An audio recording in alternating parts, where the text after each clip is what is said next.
बाबा, हाँ जी, आत्मा की तीन शक्तियाँ हैं, मन, बुद्धि और संस्कार। थोड़ा हाथ उठा दिया करें तो। हाँ आत्मा की तीन शक्तियाँ हैं, मन, बुद्धि और संस्कार। हाँ जी, वैसे ही सुप्रीम सोल की तीन शक्तियाँ हैं, ब्रह्मा, विष्णु और महेश। ब्रह्मा है मन का प्रतीक, विष्णु है संस्कार का प्रतीक और शंकर है बुद्धि का प्रतीक। तो बाबा मुरली में बोलते हैं कि सुप्रीम सोल बाप में मन होता ही नहीं है, तो फिर मन की क्रिएशन कैसे कर सकता है? मन को कंट्रोल रखता है सदैव, जिसमें प्रवेश करता है उसके मन को भी कंट्रोल कर देता है। मतलब उसमें वो प्रॉपर्टी है नहीं, तो फिर वो ये किसने कहा नहीं है? जब आत्मा माने ही मन, बुद्धि और संस्कार, और आत्माओं का मन जो है अमन नहीं होता है।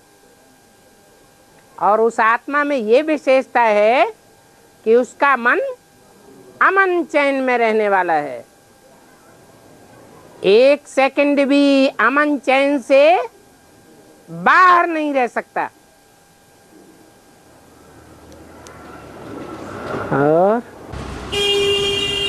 और राष्ट्रपति वाला पॉइंट किसी क्रिश्चियन को लाके बैठा देंगे तो बंदी पाटिल क्रिश्चियन हुई क्या माना उसको? क्रिश्चियंस में ही दो छेड़े हैं, एक आस्तिक और एक नास्तिक।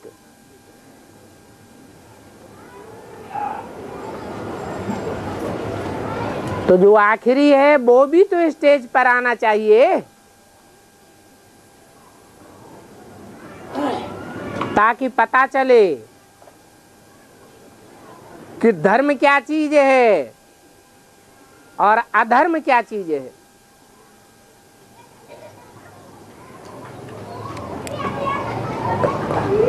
अति होती है तब अंत होता है।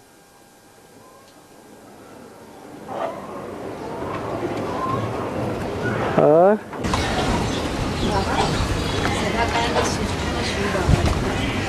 हाथ उठा के बोलो। नहीं आप देख सकते थे हाथ उठाने। नहीं, वो कैमरा भी तो तुरंत आना चाहिए आपके सामने। हाँ जी, सदा कायम सृष्टि पर शिव बाबा। हाँ जी, तो हम बच्चों को क्या लिखना चाहिए रजिस्टर में कि हम शिव बाबा की गोद में आए हैं कि प्रजापिता ब्रह्मा यानी अम्मा बाप की गोद में आए हैं? अगर हम बच्चे जो है, अगर गीता का भगवान प्रजापिता ब्रह्मा को सिद्ध करते हैं तो बाहर की दुनिया वाले क्या कहेंगे कि तुम शिव को सिद्ध करते हो, शिव गीता का भगवान है, या नेक्स्ट टू गॉड जो कृष्ण है उसको आप सिद्ध करते हो गीता का भगवान। मुरली में बोला है next to God is Shankar. फिर मुरली में बोला है next to God is Prajapita. फिर मुरली में बोला next to God is Krishna. अब नेक्स्ट टू गॉड एक होगा या अनेक होंगे? इसका मतलब ये हुआ कि जो संगम युगी कृष्ण है, संपन्न स्टेज वाला, जो नारायण है, जो प्रजापिता है, जो शंकर है, वो ही नेक्स्ट टू गॉड है और वो एक ही है। जैसे मुरली में बोलते हैं तुमको बाप भी मिला है, टीचर भी मिला है और सदगुरु भी मिला है, लेकिन एक ही रूप में मिला हुआ है। अच्छा, एक और पॉइंट है कि जब बाप इस सृष्टि पर आते हैं तो तीनों साकार मूर्तियों को साथ लेके आते हैं कि सिर्फ दो मूर्ति पर? मूर्ति की रचना की जाती है तो या ये दो ही चित्र होने चाहिए, तीन चित्र क्यों है? और अलंकार तो विष्णु को दिखाया है, ब्रह्मा और शंकर को तो दिखाया नहीं है। जिन्होंने अलंकार धारण ही नहीं किए,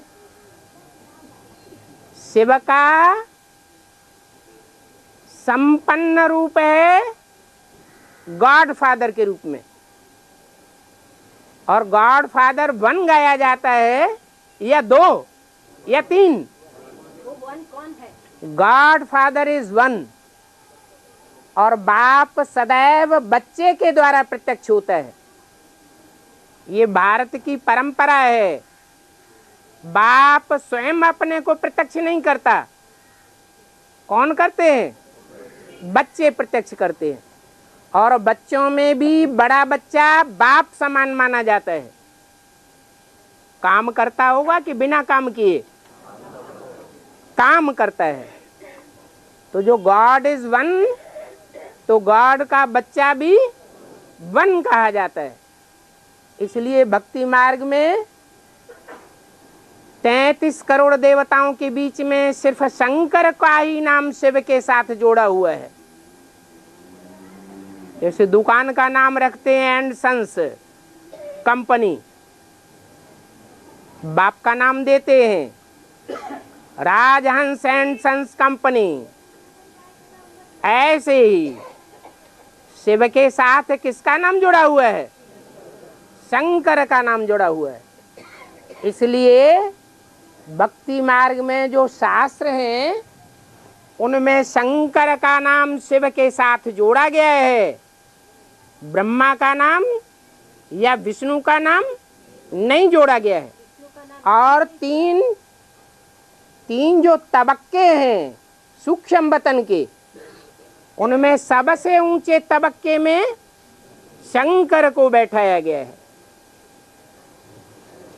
इसलिए भारत में 3 समाज बन गए, शैव समाजी, वैष्णव संप्रदाय और ब्रह्म समाजी। ब्रह्मा है साकार दुनिया की ओर, और शंकर को निराकारी दुनिया की ओर दिखाया गया है, नजदीक। और विष्णु को न्यूट्रल दिखाया गया है। न साकारी दुनिया से ज्यादा अटैचमेंट है और न निराकारी दुनिया से विशेष अटैचमेंट है। बाबा ने सूक्ष्म वतन को तो काट दिया। सूक्ष्म वतन जैसी चीज ही नहीं है, वो तो मनन चिंतन मात्र है, वो तो मनुष्य का। उसी स्टेज को समझना है। सूक्ष्म वतन माना शंकर और शंकर समान स्टेज को धारण करने वाली आत्माएं मनन चिंतन मंथन करने वाली स्टेज में टिकने वाली होंगी। साकार दुनिया में उनकी स्टेज ज्ञान में आने के बाद आप मुए, मर गई दुनिया। उस दुनिया का क्या चिंतन करना।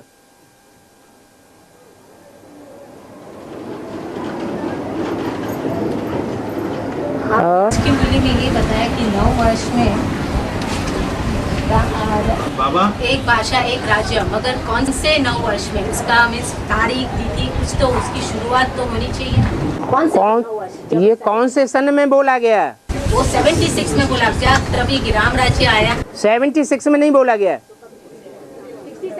67 में बोला गया। 67 में बोला गया कि ये बात 76 के लिए लागू होती है कि उसके बाद लागू? अरे 9 वर्ष कब पूरे होते हैं? 76 में क्या एक भाषा एक राज्य सब कुछ आ गया? जिसने जिसके लिए बोला गया है आप मुए, मर गई दुनिया। दुनिया का 76 में विनाश की भी घोषणा की। तो कौन सी बुद्धि रूपी धरणी है जहां दुनिया का विनाश हो गया, पक्का अनुभव हो गया कि अब ये दुनिया न लौकिक रहने वाली है और न अलौकिक दुनिया रहने वाली है। दोनों ही दुनिया झूठी है। इनसे बुद्धियोग तोड़ देना है। देखते हुए भी नहीं देखना। इस दुनिया वालों की बातें सुनते हुए भी नहीं सुनना। तो जैसे विनाश हो गया, दिखाई देता है विनाश। विनाश हो गया, वो अपने अंदर की चीज की बात है या बाहर की दुनिया की बात है? पेट में बच्चा आता है, शरीर में मलेरिया बुखार आता है तो मलेरिया बुखार का कीटाणु दिखाई पड़ता है? हैं? नहीं दिखाई पड़ता है। वो यंत्र तैयार करना पड़े तो ये भी ज्ञान का तीसरा नेत्र तैयार करना पड़े। और बाबा मुरली में बोलते हैं कि सर्व संबंध की रचना बाप से लेनी है, कि उसमें कोई लिमिट है ही नहीं। तो इधर बाबा ऐसे ही बोलते हैं कि व्यभिचारी याद अव्यभिचारी याद। तो सर्व संबंध की रचना में ऐसी कौन सी रचना ले और कि जिससे व्यभिचारी याद रहे, और ऐसी कौन सी रचना न ले जिससे याद में अव्यभिचारी बन न हो? मतलब कॉन्ट्रास्ट कैसा करें? लगता है आपको व्यभिचारी या व्यभिचारी का अर्थ नहीं पता है। बाबा सभी प्रकार की रचना अगर लेनी है तो सभी प्रकार की रचना में क्या मतलब व्यभिचार तो आता ही नहीं ना। अब व्यभिचार कहते हैं एक के साथ लगाओ, और व्यभिचार कहते हैं अनेकों के साथ लगाओ। अब एक के साथ जो लगन है, लगाव है, अटैचमेंट है, वो कोई भी संबंध का हो, उसे आप व्यभिचारी कहेंगे या व्यभिचारी कहेंगे? हाँ। और बाबा मुरली में आया है कि तुम्हारे में भी नीलम परी और पुखराज परी है, तो दोनों का मीनिंग। ये तो एक मिसाल दिया, सिर्फ नीलम की बात नहीं है। मूंगा भी होगा, पन्ना भी होगा, माणिक्य भी होगा। ये तो ज्ञान रत्नों को मिसाल से जोड़ा गया है, ये चैतन्य की बात है। जैसा रतन होगा चैतन्य में, वैसा ही ज्ञान सुनावेगा।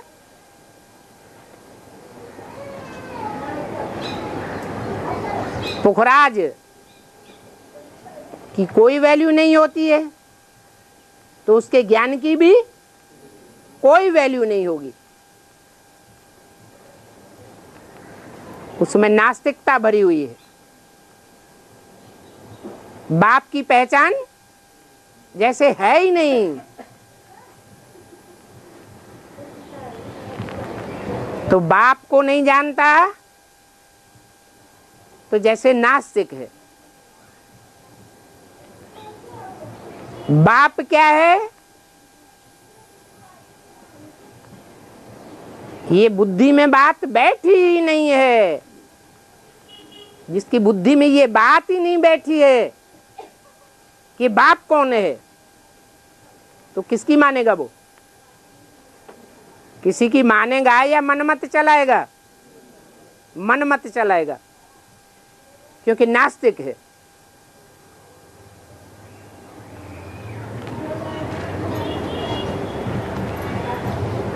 या तो कहेगा बिंदी बाप है, या तो कहेगा बिंदी बाप अलग और साकार बाप अलग।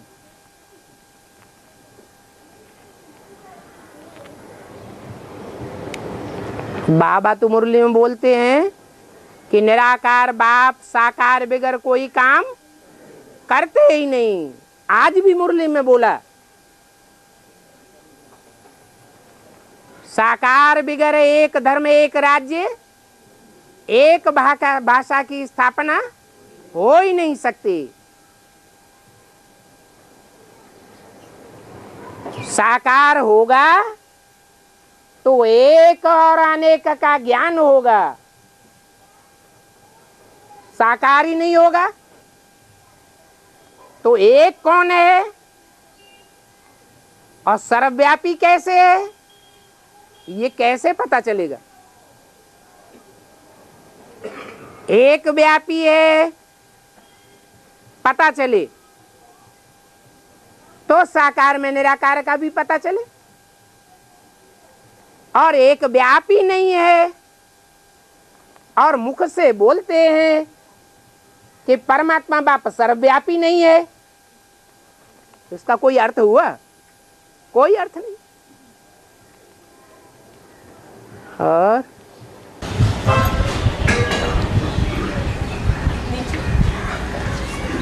शिव बाबा ने खुला है मुट्ठी में, मैं जिस तन में प्रवेश करता हूँ उसका नाम ब्रह्मा रखना पड़ेगा। अगर शिव नेतृत्व शंकर को दिखाते हैं, ब्रह्मा को नहीं दिखाते। हाँ, फिर ऐसा क्यों? जब शंकर नाम रूप धारी से संसार में प्रत्यक्ष होता है तो उसके मस्तक में से चंद्रमा निकाल दिया जाए तो संपन्न स्टेज हुई ना। तो शंकर साबित होगा? नहीं होगा। जब तक अधूरा चंद्रमा मस्तक में प्रवेश है तब तक शंकर है, नहीं तो बाद में नाम क्या पड़ जाता है? नारायण नाम पड़ जाता है। शंकर की ग्लानि करेंगे, शिव की ग्लानि करेंगे, सब देवताओं की ग्लानि करेंगे। क्यों? क्योंकि सब अपूर्ण स्टेज वाले हैं। लेकिन नारायण की कोई शास्त्रों में कोई प्रकार की ग्लानि नहीं है। कहाँ की बात? यहाँ संगम युग की बात है। और विश्व का महाराजा है, सारा विश्व से पसंद करता है, विश्व पिता है। शिव को क्यों अपूर्ण कहा अभी? शिव को क्यों अपूर्ण कहा? जो शिव है वो ही शंकर है, नाम दे दिया। शिव अपूर्ण और पूर्ण की बात ही नहीं। जो निराकार है, जो बिंदु है, जब साकार शरीर में ही नहीं है तो उसके लिए बोला है मुरली में, जैसे मृतवत जड़ बिंदु अगर शरीर धारण न करे तो क्या हो गया? जड़वत हो गया।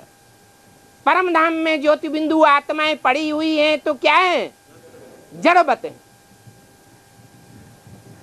न कुछ सोच सकती है, न बोल सकती है, न कुछ कर्म कर सकती है।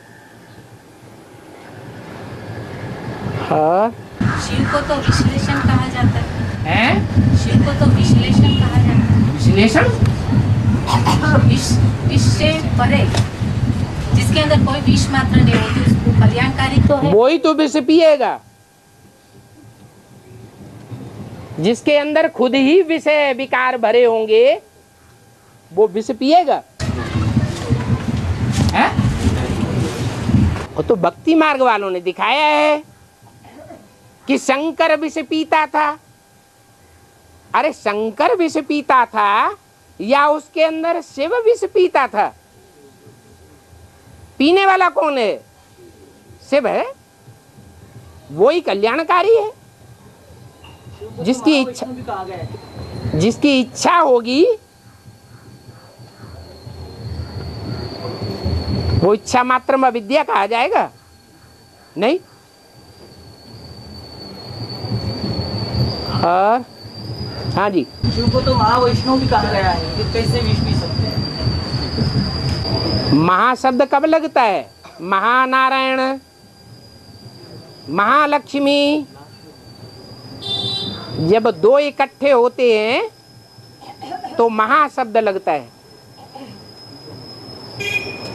महावैष्णव जब कहा जाता है, इसका मतलब ये हुआ कि विष्णु उतना निर्वश नहीं है जितना महावैष्णव निर्विष है। और गणेश और कार्तिकेय शंकर के दो बच्चे बताए गए हैं। तो एक जो है शंकर का बच्चा मतलब कहा जाता है उसको, और एक को पार्वती का बच्चा कहा जाता है। अलग अलग क्यों बताया गया?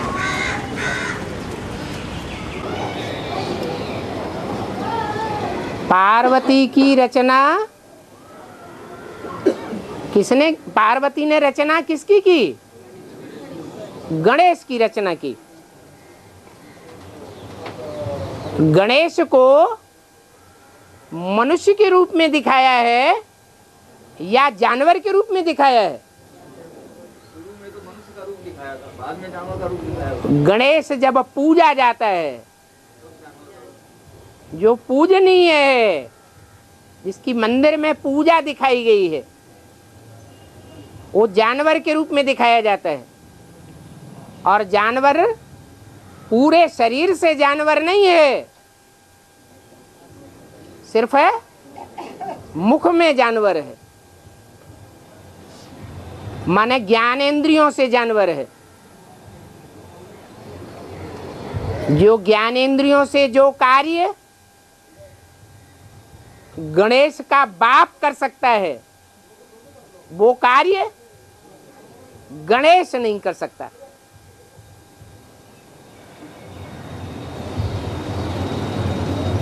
गणेश किसकी रचना हुई? पार्वती की रचना है। और वो रचना भी दिखाते हैं भक्ति मार्ग में कि स्नान करते समय जो मैल माटी इकट्ठी हुई, वो मैल से उसकी रचना हुई। ये मैल माटी क्या चीज होती है? देह अभिमान।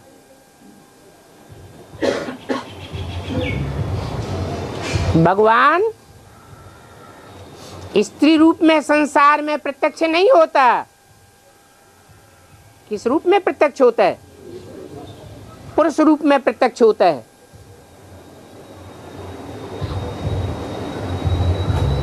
क्यों?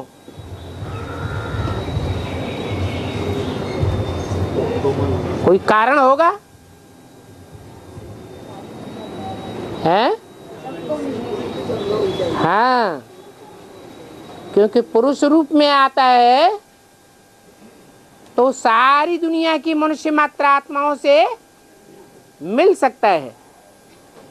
अगर स्त्री रूप में आवेगा तो सर्व संबंधों से मेल नहीं हो सकता।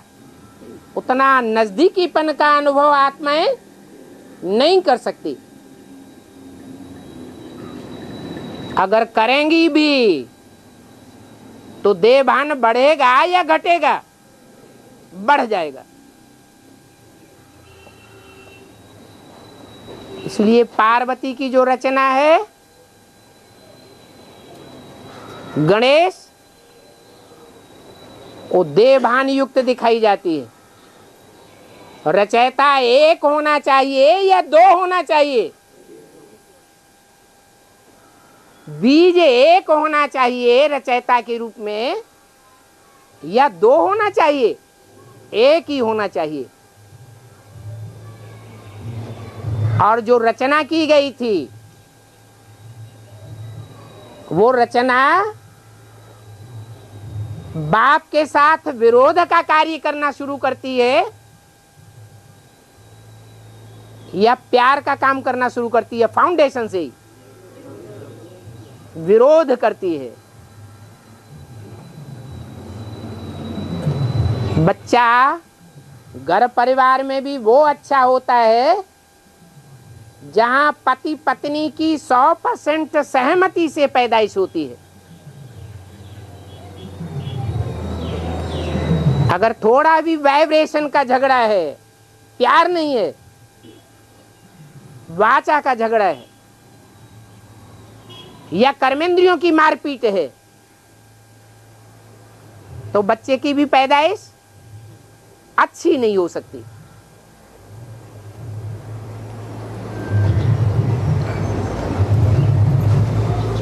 शास्त्रों में जो भी बातें आई हुई हैं वो कहाँ की यादगार है? संगम युग की यादगार है।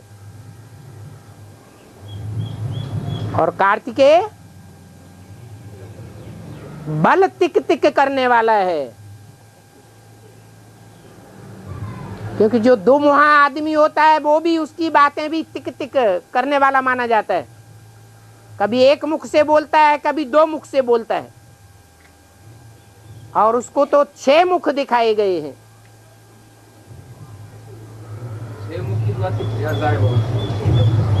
विदर्भियों में 6 धर्म ऐसे हैं जो आस्तिक हैं, इस्लामी, बौद्धि, क्रिश्चियन। उसके बाद सन्यासी, मुस्लिम और सिख। बाकी तो नास्तिकता शुरू हो जाती है।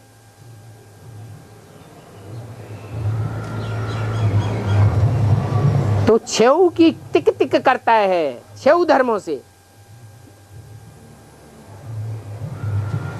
एक धर्म में कन्वर्ट होकर नहीं रहता। तो 6 धर्म से पालना लिया है बाबा। जरूर कोई ना कोई जन्म में पालना भी लेता है, देता भी है।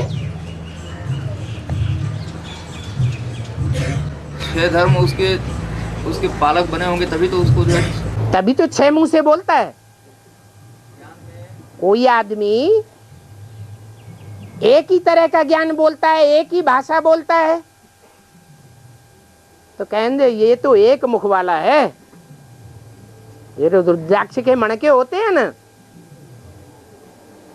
कोई अनेक मुख वाले होते हैं। कोई से प्रभावित हो जाते हैं तो उस तरह की बातें करने लग पड़ते हैं। और एक मुख वाला एक ही बात करेगा, दूसरी बात नहीं कर सकता। तो और जो अनेक मुख वाले रुद्राक्ष के मणके हैं, वो ये साबित करते हैं कि उनमें और धर्म की आत्माएं प्रवेश करती हैं और वो बलात् प्रभावित हो जाते हैं। मतलब वो भी रुद्राक्ष का मनका कहा जाएगा। जो कार्तिकेय है वो रुद्रमाला का मणका नहीं है। शंकर जी के आसपास और जो भी दिखाए जाते हैं वो सब रुद्रगण नहीं होते, सिर्फ पार्वती को छोड़कर सभी रुद्रगण हैं। जो खास बच्चे होंगे वो रुद्रगण नहीं होंगे।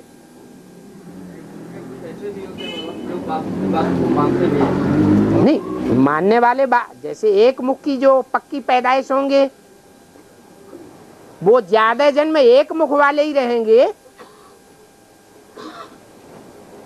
या ज्यादा जन्म विरोध करने वाले होंगे? है एक मुख वाले। हाँ, जो असल सूर्यवंशी होंगे वो आदि से अंत तक सहयोगी बनने वाले होंगे, बात बात में सहयोग करेंगे।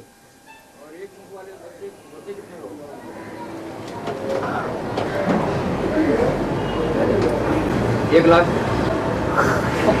रुद्रमाला कितने की होती है? नहीं, जैसे सूर्यवंशी 1 लाख की बताया। हाँ, वो सूर्यवंशी 1 लाख हैं, उसमें प्रजा वर्ग वाले भी तो हैं। हैं? हाँ जी, तो उनका चुनाव बाद में होता है। और 8 को ही कहेंगे सूर्यवंशी। असल में तो 8 ही है, जहाँ से पारिवारिक इकाई नई दुनिया की शुरू होती है। हैं? ओरिजिनल 8 ही कहे जाएंगे। हाँ जी।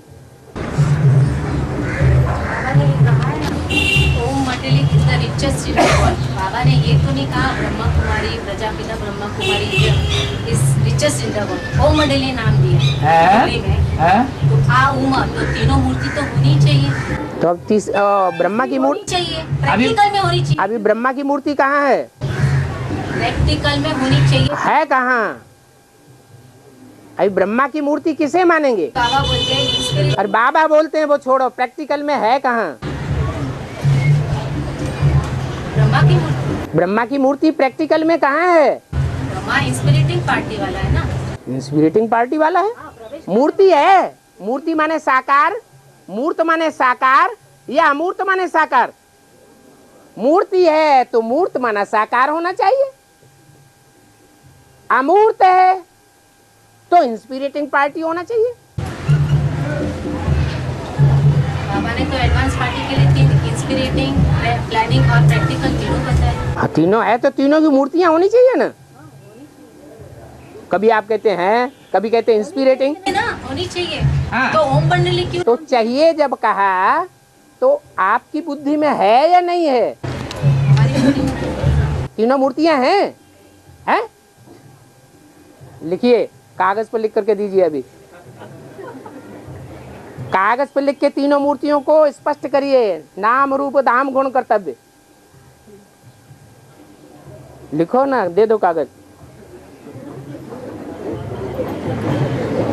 भूत प्रेत होते हैं, उनको जब औलियों के सामने ले जाते हैं तो बांधा जाता है।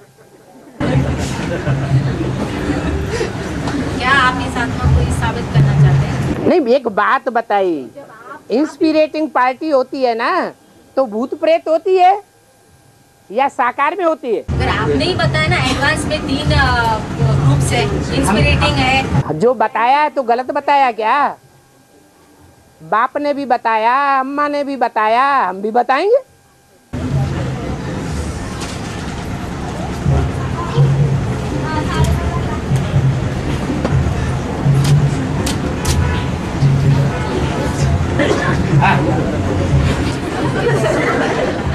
नहीं लिखेंगे। आप अपनी मंजूरी से बाबा हाँ इनका ये प्रश्न था गीता पाठशाला में। हाँ, मनुष्य गुरु प्रजापिता ब्रह्मा और एक प्रजापिता ब्रह्मा को मनुष्य गुरु कहते थे। वो कहेंगे हमारा गीता पाठशाला में ये प्रश्न नहीं था, तो आप झूठे हो जाएंगे फिर। हैं? लिखत है। अच्छा, लिखत दिया। हाँ, बोलो। तो ये जो प्रजापिता ब्रह्मा ने साकार और निराकार में भेद करते थे बार बार। ये साकार बोले निराकार बोले, निराकार उस आत्मा को हम क्या करें? प्रैक्टिकल क्या करें? वो तो पूछने वाले से पूछो, उनसे ये पूछो कि वो कौन है। और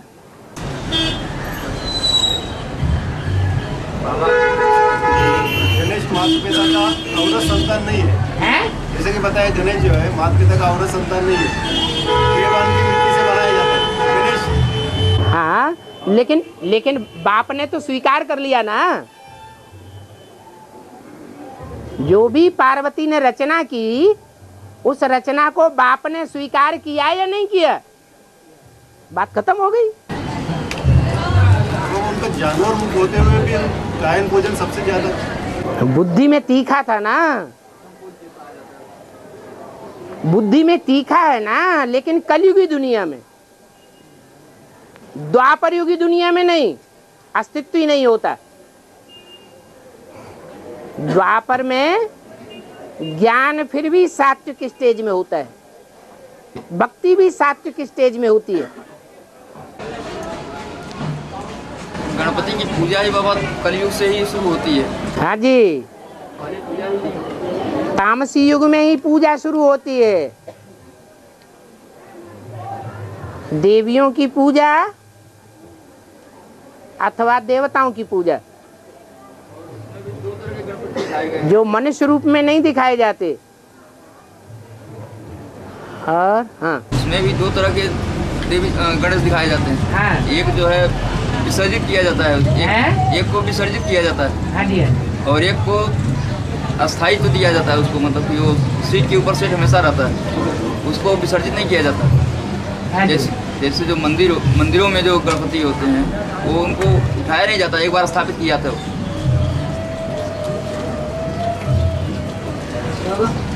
याद उनको सहज होंगी जो द्वापर त्रेसठ जन्म राम वाली आत्माओं के साथ टकराए नहीं है, ऐसा मुरली ने बोला हुआ। ठीक है।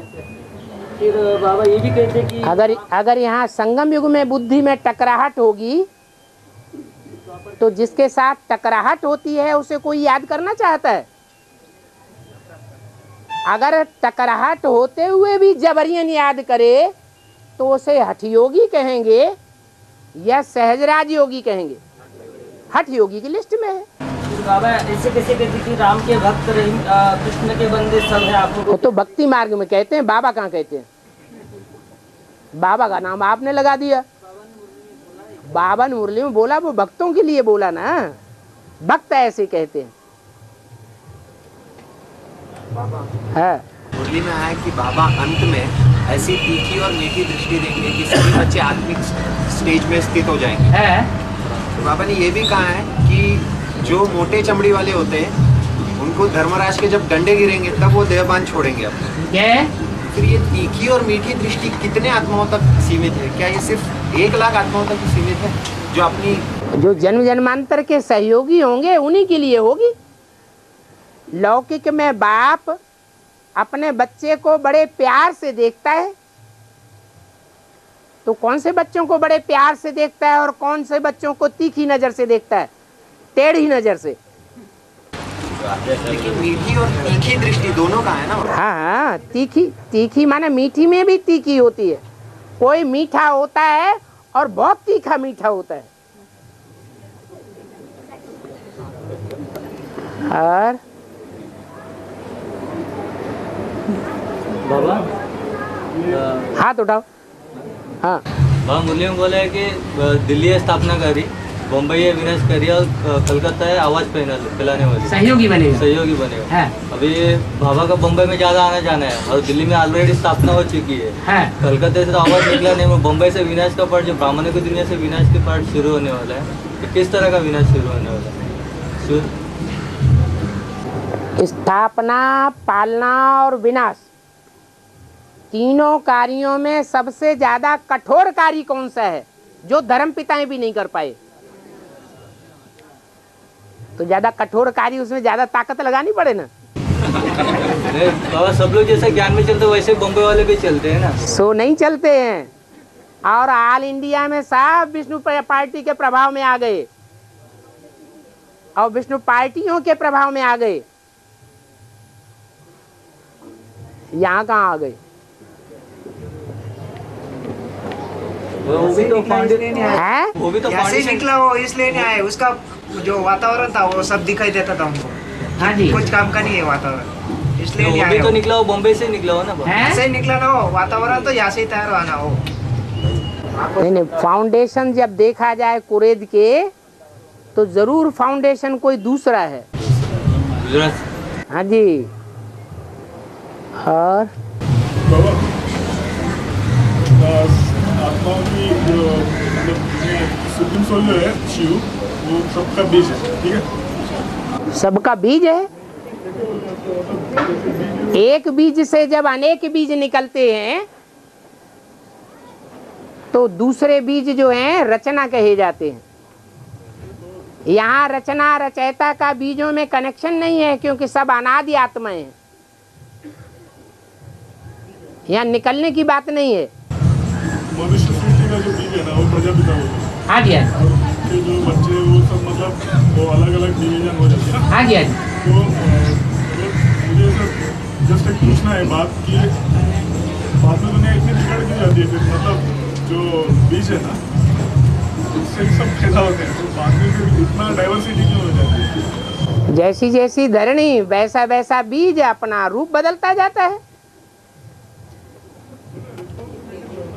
जो धरणी है वो धरणी बीज से जो पैदाइश होती है उसका रूप और उसका गुण बदल देती है।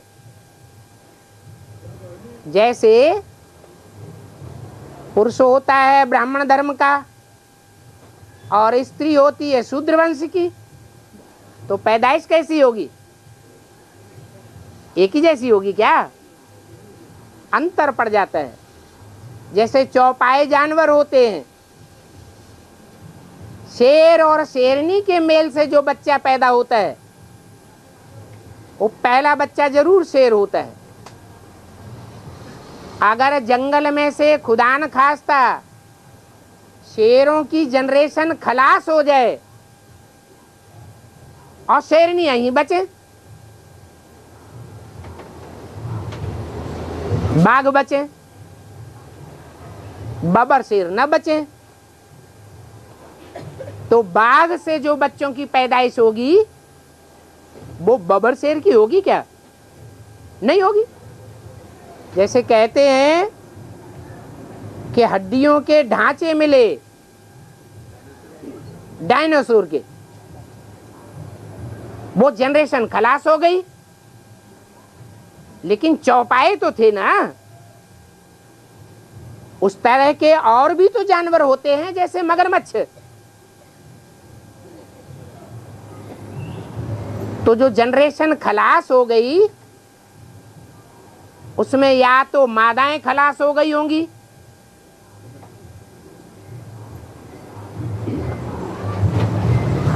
या तो नर खलास हो गए होंगे। ऐसे तो नहीं हो सकता कि बच्चे भी खलास हो जाएं, बच्चियां भी खलास हो जाएं और पैदा करने वाले नर और मादा दोनों ही खलास हो जाएं। लेकिन उनका संयोग हुआ दूसरे चौपायों के साथ, तो दूसरे दूसरे प्रकार के चौपाई पैदा हो गए, वो जनरेशन खलास हो गई। ऐसे ही चलता है।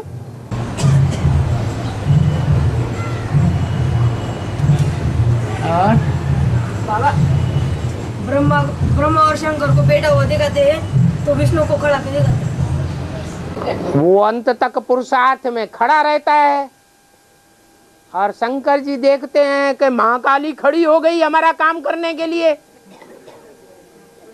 तो वो अपने ठंडे होके बैठते हैं, हमारा काम तो अब हो ही जाएगा, तो क्यों खड़े रहें।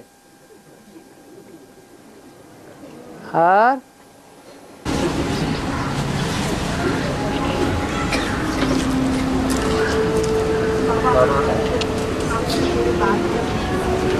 हैं?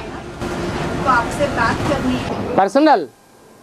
हाँ तो करो, अभी सभा में थोड़ी पर्सनल बात की जाती है।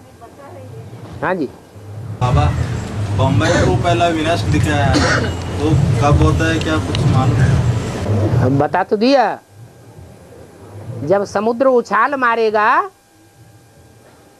तो पहले पहले कौन सा महानगर डूबेगा? बंबई डूबेगी। हाँ, ज्ञान जल में भी डूबेगी बाद में, वो पहले, और बाद में स्थूल जल में भी डूबेगी। बाबा, आत्माओं में विष, जिन आत्माओं में विष होता है वो अपने आप को अशांत महसूस करती है। हाँ जी। और उस विष को शंकर पीता है। शंकर नहीं पीता है, शंकर के अंदर शिव पीता है। तो इसीलिए नाम पड़ा शांत करोति। शंकर का अर्थ बाबा ने बताया शांत करोति, माना उस आत्मा को वो शांत करता है। शांति देवा कहा जाता है। वास्तव में शांति देवा शंकर नहीं है, वो भी मैं हूँ। वो जो आत्मा है जिनमें विष है, वो आत्मा को उस समय वो मुर्दे के रूप में देखती है ना, माना देह के उसे चैतन्य रूप में नहीं देखती, उसे मुर्दे के रूप में देखती है। क्या यही आधार बनता है जो शंकर को चांडालों का आदर्श बताया, गुरु बताया है?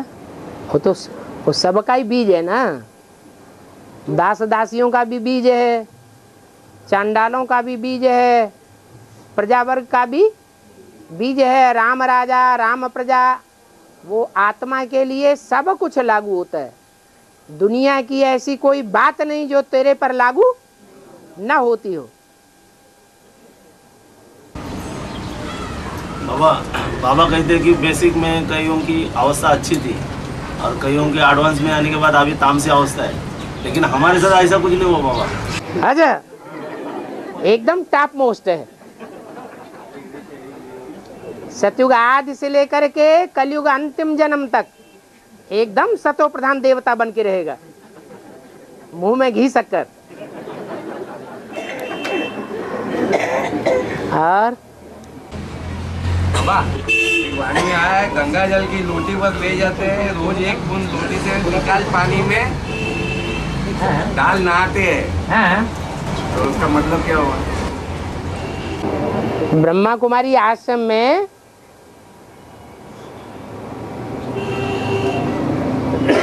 लोटियां सरेंडर हुई या नहीं हुई? जैसे लोटी शिव पर चढ़ाई जाती है, सरेंडर हुई। फिर जो सरेंडर होती है, फिर उस लोटी को, बुद्ध रूपी लोटी को ले गए, दीदी दादियां उनको परमिशन दे देती है, ले जाओ। फिर उसमें से बूंद बूंद निकाल करके डालते रहते हैं, रोज स्नान करते हैं। ये कहाँ की बात है? यहीं की बात है।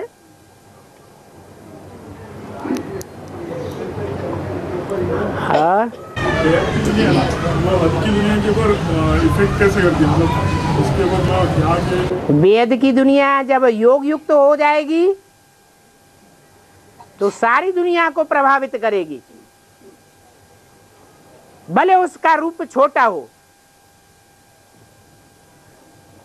ये ब्राह्मणों का किला ऐसा बन जाएगा संगठन जिसमें कोई भी विरोधाभासी न मन से न वाचा से न कर्मेंद्रियों से विरोध करने वाला उस संगठन में नहीं रहेगा या प्रवेश भी नहीं कर सकेगा। तो वाइब्रेशन जो संगठित होगा वो जरूर चारों ओर दुनिया में हड़कंप फैलाएगा। जो संकल्प करेगा सो सत्य हो जाएगा। इसके लिए कहते हैं ब्रह्मा ने संकल्पों से सृष्टि रची। तो अकेले ब्रह्मा की बात है क्या? अभी तो 70 साल हो गए, कर्मेंद्रियों से कितनी भाग दौड़ के सेवा की, वाचा से कितनी सेवा की और धन से कितनी सेवा की। दुनिया वालों के ऊपर कोई असर हुआ क्या?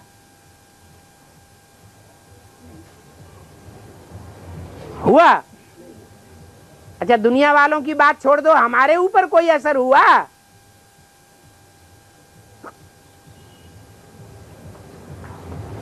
जैसे पहले अनिश्चय बुद्धि होते थे,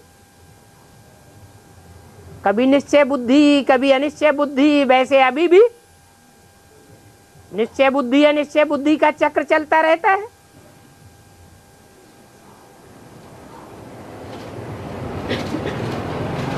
रुनुदा हुआ है, 1 सेकंड में ब्रह्मा सो विष्णु बनेगा। तो ब्रह्मा सो विष्णु बनेगा तो बच्चे भी नंबरवार ब्रह्मा सो विष्णु की स्टेज धारण करेंगे। हाँ बाबा, सबसे ज्यादा बाप का संग जो है ब्रह्मा को लगा है। ब्रह्मा को अगर बाप का संग सबसे जास्ती लगा हो तो संग का रंग संगम युग में देखने में आना चाहिए या नहीं? एक बाप के साथ में 1936 से लेकर के और 69 तक जब तक उनका शरीर देहावसान नहीं हुआ तब तक बाप उनके शरीर में था।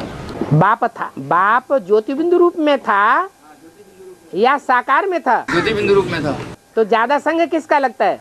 तो संग का रंग लगा ना बाबा को। नहीं, संग का रंग जब कहा जाता है तो साकार के लिए कहा जाता है या बिंदी के लिए कहा जाता है?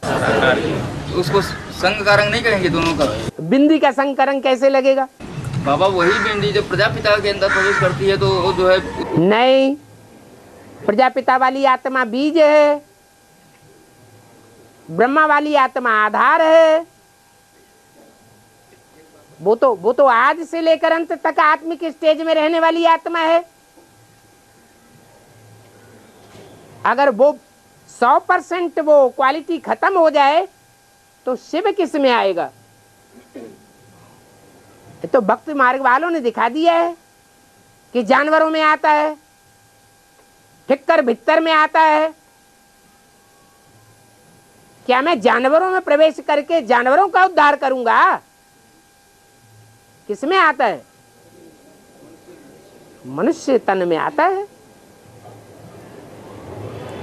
और सवाल ये था बाबा उसमें कि ब्रह्मा क्या संग का रंग होने के बावजूद भी वो जो है ब्रह्मा को संग का रंग नहीं था, आदि से ही नहीं था। आदि से ही उनकी बुद्धि में उड़ गया कि मेरे अंदर बीज डालने वाला बाप कौन है। आखिरी मुरली में बाप शिव बाप को कहना पड़ा कि प्रजापिता शब्द डालो। तुमने जो देह अहंकार में आकर के ब्रह्मा कुमारी विद्यालय लिख दिया, ये टोटली रंग है, अपने को प्रत्यक्ष कर दिया। तो उस बात को एक्सेप्ट नहीं करने की वजह से उनकी बुद्धि आज तक भी जो है, हाँ जी, वो संग का रंग उस समय भी नहीं लगा और अभी भी बुद्धि से स्वीकार नहीं कर रही है कि गीता का भगवान साकार में कौन है। तो क्या इसीलिए बाप के माथे पे अधूरा चंद्रमा दिखाया जाता है? हाँ जी, और उस अधूरेपन को विधर्मी लोग विशेष महत्व देते हैं। और मुरली बताया याद में रहेंगे, तुम्हारे सामने आने से भयंकर साक्षात्कार होगा और वो भाग जाएगी। मुरली बताया याद में रहेंगे, तुम्हारे सामने एक भयंकर रूप दिखाई देगा। हाँ, साक्षात्कार हो जाएगा। हाँ, जो आक्रमण करने वाले आक्रामक लोग हैं उनको भयंकर साक्षात्कार हो जाएगा और भाग जाएंगे। हाँ, भयंकर साक्षात्कार माना जैसे वो सब आत्माएं जो सूक्ष्म शरीर धारण करती हैं या आक्रामक होते हैं या बहुत हिंसक होते हैं, वो विधर्मी आत्माएं हैं या स्वधर्मी आत्माएं?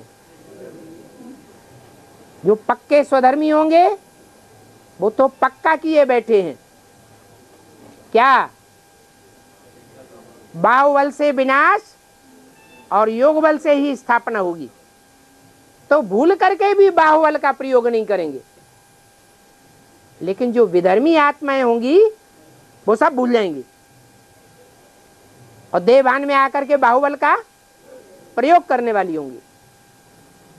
जो बाहुबल का प्रयोग करने वाले हत्यारे होते हैं अथवा पूर्व जन्मों के हिसाब किताब के कारण जिनकी हत्या होती है अथवा जो अपने शरीर की हत्या कर देते हैं, सुइसाइड करते हैं, ऐसी पापात्मा ही विधर्मी दूसरे धर्मों में कन्वर्ट होती है।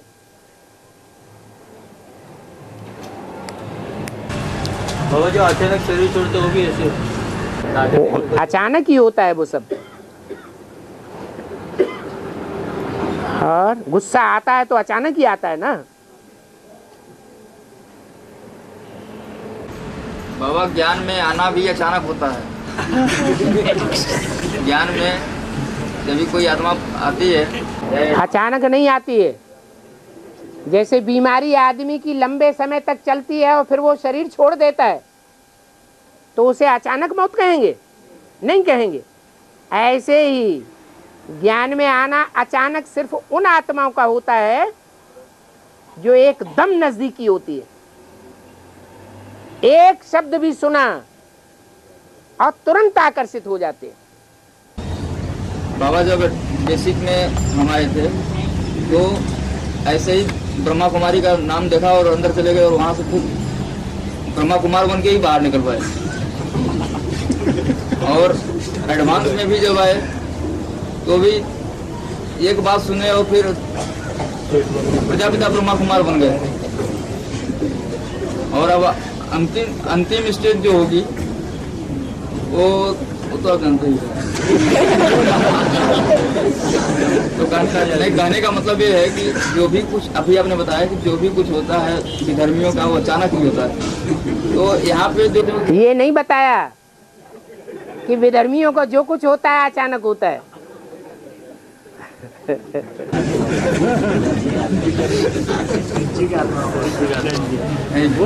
जैसे अचानक मृत्यु हो गई, ये मृत्यु की बात बताई। अचानक मृत्यु होना, अचानक किसी की हत्या कर देना, अचानक कोई हमारे ऊपर हमला कर दे, पूर्व जन्मों का हिसाब किताब ऐसा है, या अचानक हम सुइसाइड कर लें, इसको विधर्मी बना कहेंगे। हाँ, ये हिंसक जो वृत्तियां हैं जो अचानक होती हैं क्रोध के कारण, वो क्रोध विधर्मी आत्माओं में होता है या कामी आत्माओं में होता है। अति कामी, काम की वासना नहीं पूरी होती है तो हत्या भी कर देते हैं।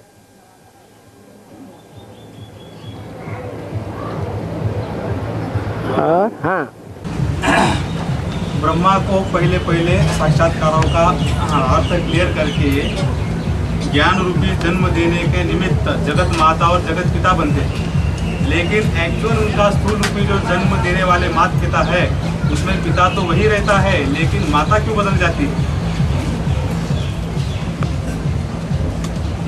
जब स्थूल रूपी जन्म होता है सतयुग के लिए कृष्ण का, दादा लेखराज का शारीरिक जन्म, हाँ जी, तो उसमें उसकी माता हो जाती है, मतलब वेदांत हो जाती है, लक्ष्मी हो जाती है ना। मेरा सवाल ये बाबा कि पहले दादा लेखराज को साक्षात्कार का अर्थ क्लियर किया, मतलब ज्ञान रूपी जो जन्म है वो जन्म देने के निमित्त कोई और जोड़ी बनती है, मतलब जगत पिता और जगत माता बनती है। और उसका शारीरिक जो जन्म होता है सतयुग के लिए उसमें पिता तो वही रहता है, लेकिन माता क्यों बदल जाती है? न माता बदलती है न पिता बदलता है, इसलिए कि ज्ञान धारण करना दो प्रकार का होता है। एक होता है अंदरूनी धारणा, बुद्धि ही परिवर्तित हो जाती है, और एक होता है सिर्फ सुनना सुनाना। यज्ञ के आदि में दादा लेखराज ब्रह्मा ने सिर्फ सुनना सुनाना किया, या ज्ञान बुद्धि में धारण हो गया, धारणा स्वरूप हो गया, तो उसे थोड़े ही कहेंगे। जब धारणा पक्की होती है तभी। हाँ जी।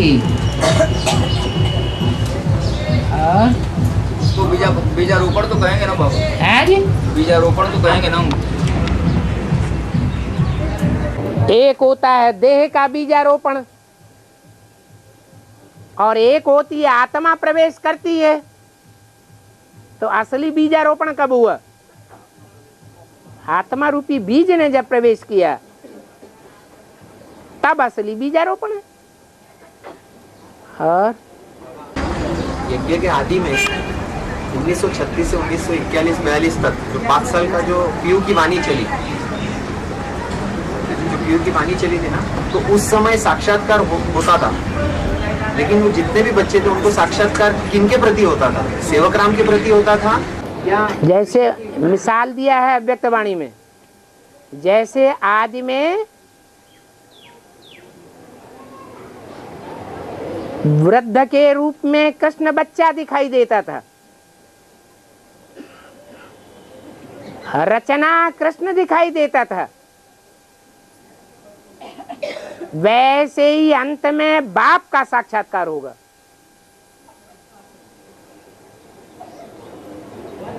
आदि में कृष्ण का साक्षात्कार होता था या विश्व पिता का साक्षात्कार होता था?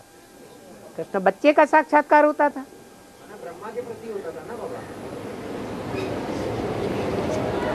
अब ये तो भेद कुछ रह गए हैं जो खुलने के लिए बाकी है। मुरली बोलती है कि है ये सब प्रजापिता की कहानी, लेकिन नाम डाल दिया है कृष्ण का। क्योंकि बाबा अगर सेवक राम के प्रति आकर्षित होती है आत्माएं साक्षात्कार द्वारा, तो सेवक राम के साथ ही यज्ञ छोड़कर चली आती है, लेकिन बाकी सभी आत्माएं जो है ब्रह्मा के साथ रही, तो जरूर आकर सभी आत्माएं थोड़े ही रही ब्रह्मा के साथ।